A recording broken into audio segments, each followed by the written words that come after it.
இந்த இட்லி தோசை மாவு 2 நாள் ஆனாலே ஒரே புளிப்பு. வாயிலேயே வைக்க முடியல. அத கீழ போடவும் மனசு இல்ல. சரி என்னதான் பண்ணுறதுன்னு அது யூடியூப் ஷார்ட்ஸில் நம்ம அக்கா ஒருத்தவங்க டிப்ஸ் சொல்லிக்கிட்டே இருப்பாங்களே, அது ஞாபகம் வந்துச்சு. வெங்காயம், பச்சை மிளகாய் எல்லாம் வதக்கி போட்டால் கார பணியாரம் மாதிரி பண்ணலாம். மாவு புளிப்பு தெரியாது அப்படின்னு சொல்லியிருந்தாங்க. சரி நான் அதை தான் ட்ரை பண்ணியிருந்தேன். வெங்காயம், பச்சை மிளகாய், கருவேப்பிலை, கடலைப்பருப்பு, கொத்தமல்லி எல்லாம் நல்லா தாளித்து கொட்டிட்டு மாவில் குழிப்பணியார கல்லில் எண்ணெய் சேர்த்துட்டு மாவு வந்து கொஞ்சம் கொஞ்சமாக ஊற்றிட்டு அந்த பக்கமும் இந்த பக்கமும் புரட்டி போட்டால் சூப்பராக இருக்கும் அப்படின்னு சொல்லியிருந்தாங்க. நான் அது ரொம்ப நேரமாக கலர் வருமான்னு பார்த்துக்கிட்டே இருந்தேன். அது கலரும் வரல, ஒன்றும் வரல, வெள்ளையாக தான் இருந்துச்சு. ஆனால் நல்லா புசு புசுன்னு சாஃப்டாக இருந்துச்சு. டேஸ்ட்டும் சூப்பராக இருந்துச்சு. இதுக்கு சைட் டிஷ்ஷாக தக்காளி சட்னி பண்ணலாமா, தேங்காய் சட்னி பண்ணலாமா, கார சட்னி பண்ணலாமான்னு ஒரு 3 ஆப்ஷன்லேயே வச்சுக்கிட்டு இருந்தேன்.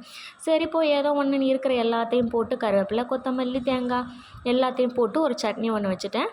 அதை வச்சு சாப்பிட கொடுத்துட்டு லஞ்சுக்கு வந்து ரைஸ் வச்சுட்டு இந்த மோர் கொட்டுதா இல்லையான்னு டப்பாயை கவுத்தி பார்த்துட்டு கிடந்தேன். அப்புறம் சைட் டிஷ்ஷாக உருளைக்கிழங்கையும் வச்சு பேக் பண்ணி கொடுத்துட்டேன்.